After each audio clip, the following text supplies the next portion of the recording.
तो गाइस आज हम बात करेंगे क्वेस्टिज्म के चैप्टर नंबर 49 के बारे में। और आज की वीडियो की शुरुआत में हम देखते हैं शुइन को क्वेस्ट मिल चुका होता है जिसमें उसे कोजा और हारो की पोटेंशियल को अवेक करना होता है और इसके रिवॉर्ड के तौर पर शुइन को मिल रहे होते हैं कुछ सुपीरियर लेवल अप कार्ड्स, यानी कि जिनको हम नर्चर कार्ड्स भी कहते हैं। लेकिन आज की वीडियो की शुरुआत में हम देखते हैं शुइन क्वेस्ट विंडो को अपने हाथ में पकड़ के खुद से बोल रहा होता है, लेकिन आखिर मैं उन लोगों की अवेकनिंग करूँ कैसे? मैं तो बिना मतलब में ही इस क्वेस्ट के रिवॉर्ड देख के एक्साइटेड हो रहा था। मुझे तो ये भी नहीं पता कि अवेकनिंग करी कैसे जाती है। हमारी गैंग में सबसे पहला इंसान युनडोंग था जिसकी अवेकनिंग हुई थी, लेकिन आखिर युनडोंग खुद को अवेक कर कैसे पाया था? क्या किसी की अवेकनिंग उस वक्त होती है जब उसे कुत्तों की तरह मारा जाता है? युनडोंग की पोटेंशियल पहले एस थी और अवेकनिंग होने के बाद युनडोंग काफी ज्यादा कमाल का हो गया था। एफ की पोटेंशियल होने के बावजूद भी अवेकनिंग के बाद वो काफी ज्यादा ताकतवर हो गया था। लेकिन हारू की पोटेंशियल ए प्लस है और कोजा की पोटेंशियल एस है। क्या इसका मतलब ये है जब उन दोनों की पोटेंशियल अवेक होगी तो वो और ज्यादा खतरनाक बन जाएंगे? क्या पोटेंशियल अवेक होने के बाद वो कोहाजुन से भी ज्यादा ताकतवर बन जाएंगे? लेकिन अभी सबसे बड़ी दिक्कत तो यह है कि मुझे पता ही नहीं है कि उनकी अवेकनिंग होगी कैसे। शुइन के बगल में अभी उसका क्लाउड भी बैठा हुआ होता है डेयुन के रूप में और शुइन अपने क्लाउड को कहता है, क्लाउड क्या तुम्हें इस बारे में पता है कि उनकी अवेकनिंग कैसे हो सकती है? क्लाउड कुछ बुक पढ़ रहा होता है और कहता है, मुझे इस बारे में नहीं पता बेवकूफ। और क्लाउड इस तरह की लैंग्वेज इसलिए बोल रहा होता है क्योंकि अब वो नई नई तरीके की बुक्स पढ़ना स्टार्ट कर रहा होता है। शुइन कहता है, तो तुम्हें भी नहीं पता कि अवेकनिंग कैसे करी जाती है? क्लाउड कहता है, जैसा कि मैं आपको कह चुकी हूँ, मुझे नहीं पता कि ये कैसे किया जाता है। अभी क्लाउड के साथ बातें करते करते अंधेरा हो चुका होता है और शुइन अपने बेड में लेट जाता है और क्लाउड हाजुन का रूप ले लेता है और उसके बगल में ही लेटा हुआ होता है। शुइन कहता है, आखिर तुम हाजुन का रूप लेके मेरे बगल में क्यों लेटे हुए हो? क्लाउड कहता है, क्या हुआ, इसमें कोई दिक्कत है क्या? शुइन कहता है, नहीं, इस बात पे ध्यान मत दो, डेयोन से अच्छा तो यही है कि तुम हाजुन ही बन जाओ। क्या ऐसा कुछ नहीं है जो मैं कर सकता हूँ? आखिर इस वक्त मुझे क्या करना चाहिए? और ये कहते कहते शुइन को नींद आ जाती है। क्लाउड कहता है, अच्छे से सोना मेहनती लड़के। इसके बाद हम देखते हैं अगले दिन की सुबह का सीन, जहाँ पे हमें शुइन की क्लासरूम का सीन दिखाया जा रहा होता है और बच्चों का जो क्लास टीचर होता है अभी वो बोल रहा होता है, स्कूल बेकार है, ब्ला ब्ला ब्ला।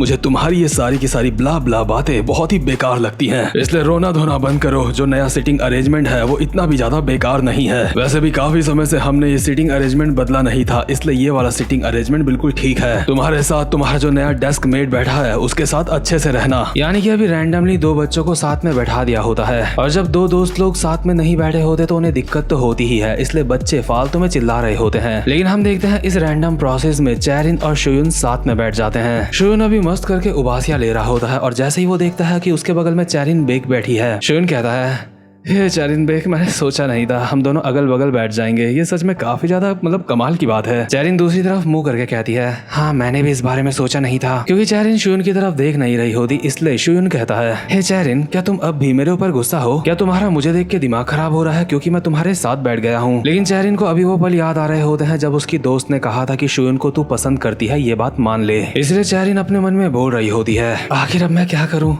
जब से मुझे इस बात का एहसास हुआ कि मैं शुइन को पसंद करती हूँ, मैं उससे नजरें नहीं मिला पा रही हूँ। आखिर इतने सारे स्टूडेंट्स में से मुझे शुइन के साथ ही क्यों बिठाया? मैं उसकी तरफ देख भी नहीं पा रही हूँ। आखिर अब मैं क्या करूं? और इसलिए चैरिन अभी अपना सर नीचे करके चुपचाप से बैठी हुई होती है और शुइन उसको देख के बोल रहा होता है, हे क्या तुम रो रही हो?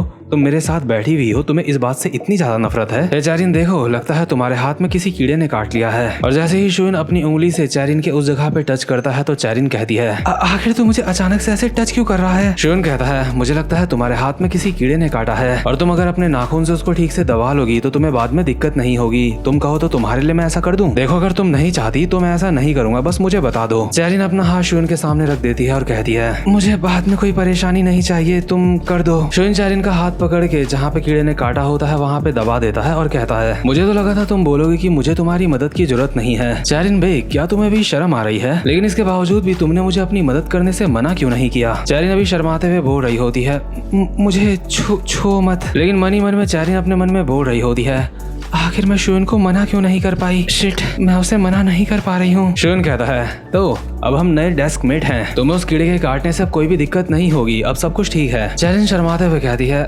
तुम्हारा शुक्रिया। और यार जिस सिचुएशन में चैरिन है, ऐसा अगर आपकी लाइफ में भी आपके साथ कभी हुआ है तो कमेंट में जरूर बताना। तो खैर इसके बाद हम देखते हैं क्लब रूम का सीन, जहाँ पे जैंग जियूक द एडवाइजर अपने साथ के बंदों को बोल रहा होता है, यानी कि शुयून लोगों को। तो ठीक है, अब हम मीटिंग स्टार्ट करते हैं। और हारू ने अपने बालों से रिबन निकाल के एक बैंड पहन लिया होता है, इसलिए पीछे से युनडोंग बोल रहा होता है, अरे वाह, ये तो रिबन से काफी ज्यादा बेहतर लग रहा है। शुयून हारू के सर पे हाथ रख के कहता है, देखा मैंने तुम्हें कहा था ना, रिबन फाइट करने में परेशानी बन सकता है। जैंग जियूक कहता है, क्या तुम लोग चाहते नहीं हो कि मैं मीटिंग को स्टार्ट करूं? शुयून कहता है, हाँ ठीक है, तो बताओ आज की मीटिंग में क्या है? जैंग जियूक कहता है, कैंग शियोक ने अपने बंदों को 2 हिस्सों में डिवाइड कर दिया है। साउथ गैंगबक का वेस्टर्न वाला हिस्सा ब्योमशैंग संभाल रहा है और ईस्ट वाला हिस्सा कैंग शियोक खुद संभाल रहा है। साउथ गैंगबक के कुछ कमाल के फाइटर जैसे कि युग्योम ना अभी वो वेस्टर्न वाले इलाके में हैं और बाकी के लोग जैसे कि जियोन ली वो सारे के सारे कैंग शियोक के साथ हैं। शुयून कहता है, क्या वो 2 हिस्सों में डिवाइड हो गए? ये तो हमारे लिए अच्छा है ना, अब हम उनके ऊपर आसानी से अटैक कर सकते हैं। जैंग जियूक कहता है, नहीं,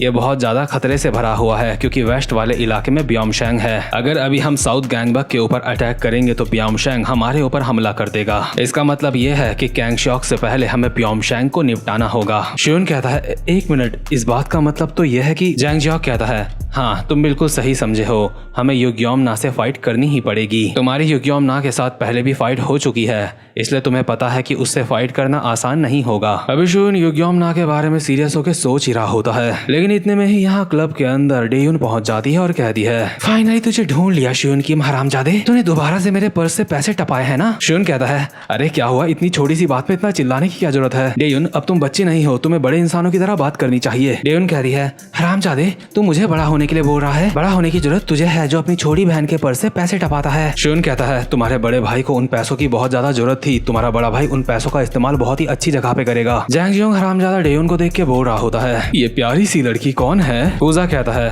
वो डेयुन किम है, शुयून की छोटी बहन। जैंग जियोंग कहता है, तो फाइनली मेरे दिल की हीरोइन मेरे सामने आ ही गई। शुयून डेयुन को भी यहाँ से बाहर भेज रहा होता है और डेयुन बाहर जाते जाते बोल रही होती है, क्या हीरोइन? अभी किसने ये बोला मुझे? जैंग जियोंग कहता है, क्या तुमने वो सुन लिया? मैं माफी चाहता हूँ। लेकिन इतने में ही डेयुन की नजर पड़ती है हारू के ऊपर और उसको देख के वो अपने मन में बोल रही होती है, वो लड़की सच में काफी ज्यादा सुंदर है, यहाँ पे ऐसी भी कोई लड़की है? अभी हारू यहाँ क्लब रूम से बाहर चले गई होती है, लेकिन दोबारा से हल्की सी मुंडी अंदर की तरफ करके कहती है, तूने जहाँ से मेरे पैसे निकाले थे वापस वहीं रख दियो, और अगर तूने ऐसा नहीं करा तो मुझे अच्छी तरह से पता है तू रहता कहाँ है। शुयून कहता है, ठीक है, मैं वादा करता हूँ रख दूंगा मैं। डेयुन के यहाँ से जाने के बाद शुयून कहता है, हाँ सच में वो अभी एक बच्ची है। इतने में ही यहाँ पे युनडोंग आता है और शुयून को कहता है, शुयून तुमसे कोई मिलना चाहता है। शुयून कहता है, क्या? मुझसे कौन मिलना चाहता है? युनडोंग कहता है, मुझे भी इस बारे में नहीं पता, इसलिए मैंने कहा कि कोई तुमसे मिलना चाहता है। और जो बंदा शुयून से मिलना चाह रहा होता है, शुयून उससे मिलने के लिए जाता है साउथ गैंगबक के इलाके में। वहाँ पे शुयून जिस बंदे से मिलता है उसको देख के कहता है, तो तुम लोग वो हो जो मुझसे मिलना चाहते थे? अभी यहाँ पे साउथ गैंगबक के 3 बंदे खड़े होते हैं जो शुयून को देख के कहते हैं, जी सर, हम आपसे मिलना चाहते थे क्योंकि हम आपकी गैंग को ज्वाइन करना चाहते हैं। शुयून कहता है, तुम लोगों के ऊपर यकीन करना काफी ज्यादा मुश्किल है, आखिर तुम लोग मुझे ज्वाइन क्यों करना चाहते हो? ये बंदे कहते हैं, क्योंकि धीरे धीरे करके साउथ गैंगबक का डाउनफॉल स्टार्ट हो चुका है, लेकिन इससे भी बड़ी वजह यह है कि हमारे ऊपर कर्जा हो गया है। हम लोगों को हर महीने कैंग शियोक को पैसे देने होते हैं, इसलिए हम लोग साउथ गैंगबक को छोड़ के तुम्हारे साथ शामिल होना चाहते हैं ताकि हमें काफी सारे पैसे उनको ना देने पड़े। वो लोग हमसे बहुत ज्यादा पैसे लेते हैं जितने हम उनको दे नहीं पाते। वेस्ट गैंगबक अपने लोगों से पैसे नहीं लेती है ना? शुयून कहता है, हाँ, अपने ही स्कूल वालों से पैसे लेना काफी ज्यादा अजीब बात है। और शुयून अपने मन में बोल रहा होता है, युनडोंग पहले बच्चों से पैसे लेता था लेकिन मैंने उसको मना कर दिया था पैसे लेने के लिए। और ये बंदे बोल रहे होते हैं, हम अब कैंग शियोक के साथ नहीं रह सकते और ना ही हम हान जेहा के साथ रह सकते हैं, इसलिए प्लीज हम सबको अपने साथ शामिल कर लो। शुयून कहता है, क्या सच में? ठीक है, अगर मुझे फ्री में कुछ बंदे मिल रहे हैं तो मैं मना क्यों करूंगा। इनमें से एक बंदा शुयून का हाथ पकड़ के कहता है, सर आपका बहुत बहुत शुक्रिया, आपके हाथ काफी ज्यादा ठंडे लग रहे हैं, लाओ मैं उसे गर्म कर देता हूँ। और जैसे ही शुयून का ध्यान इस बंदे की तरफ होता है तभी साउथ गैंगबक का एक दूसरा बंदा शुयून के सर पे एक बेसबॉल बैट मारने वाला होता है, लेकिन इससे पहले कि शुयून के सर के पीछे से ये डंडा या फिर बैट उसके पड़ता, हारू यहाँ पे उछल के आता है और उस बंदे के सर पे लात मार के उसको पीछे कर देता है। दरअसल शुयून लोगों को ये पहले ही पता होता है कि इनके साथ धोखा हो सकता है, इसीलिए हारू इस बंदे के लात मारते हुए कहता है, हमारा एडवाइजर बिल्कुल सही बोल रहा था, उसने हमें इस बारे में पहले ही बता दिया था। ये बंदे हैरान होकर कहते हैं, क्या एडवाइजर, क्या तुम्हें पहले से पता था कि हम क्या करने वाले हैं? इतने में ही कूजा भी यहाँ पे आके इनमें से एक बंदे के ऊपर सिस्टेमा चला देता है। इसके बाद कूजा कहता है, शुयुन, क्या तुम्हें कहीं पे कोई चोट तो नहीं आई है ना? और शुयुन भी अपने ओल्ड फैशन टैक्योन का इस्तेमाल करके इन बंदों के ऊपर हमला कर देता है और कहता है, नहीं, मैं बिल्कुल ठीक हूँ। मुझे लगता है ब्योमशैंग जैंग ने इन लोगों को ऐसा करने के लिए कहा होगा। वो सच में एक असली हरामजादा है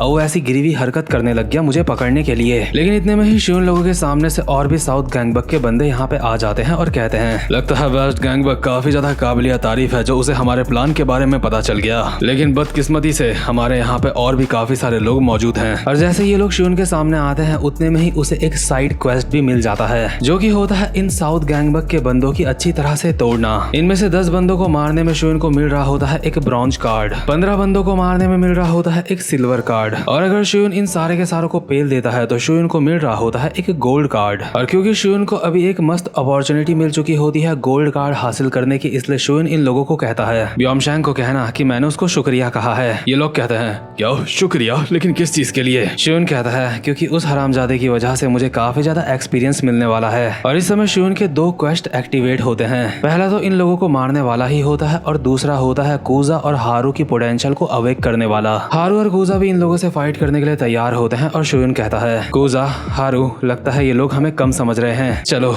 इन हरामखोरों को अब सबक सिखाते हैं। और शुयुन अपने मन में बोल रहा होता है, मैं इन दोनों की पोटेंशियल को अवेक करके रहूंगा। इसके बाद सीन शिफ्ट होता है और हम देखते हैं ब्योमशैंग को, जो कि कैंगशॉक के साथ कॉल पे बात कर रहा होता है। हम देखते हैं कैंगशॉक ने अपने स्कूल के ईस्ट वाले इलाके में हानजेहा के काफी सारे बंदों को पेल रखा होता है। और कैंगशॉक ब्योमशैंग को बोल रहा होता है, क्योंकि वो इलाका मैंने तेरे हवाले करा है, इसलिए मैं जानना चाहता हूँ वहाँ पे सब कुछ कैसा चल रहा है, और किम शुयुन को तबाह करने का जो तेरा प्लान है वो कैसा चल रहा है? ब्योमशैंग एक स्माइल के साथ कहता है, यहाँ पे सब कुछ काफी बढ़िया चल रहा है। मैं किम शुयुन लोगों के ऊपर छोटा सा टेस्ट कर रहा हूँ खुद को वार्म अप करने के लिए, और मेरे प्लान का जो असली हिस्सा है वो भी मैं जल्दी ही करने वाला हूँ। लेकिन तुम्हें पता है मुझे काफी ज्यादा दिलचस्प जानकारी मिली है, और वो ये है कि किम शुयुन की एक छोटी बहन भी है जिसका नाम है डेयुन किम, और लगता है इसलिए यहाँ से चीजें अब काफी ज्यादा दिलचस्प होने वाली हैं। और हम देखते हैं अभी डेयुन को, जो कि टिकटॉक में अभी वीडियो बनाते हुए नाच रही होती है, और यही वीडियो अपलोड होने के बाद देख रहा होता है ब्योमशैंग। तो खैर गाइस, ब्योमशैंग की मुझे कुछ नीयत सही नहीं लग रही है, लेकिन इसी के साथ ये वाला चैप्टर यहीं पे खत्म होता है। और अगर आपको वीडियो अच्छी लगी हो या फिर एक्सप्लेनेशन अच्छी लगी हो तो आप चाहो तो चैनल को भी सब्सक्राइब कर सकते हो। अब मैं मिलता हूँ आपसे अपनी नेक्स्ट वीडियो में, तब तक के लिए गुड बाय।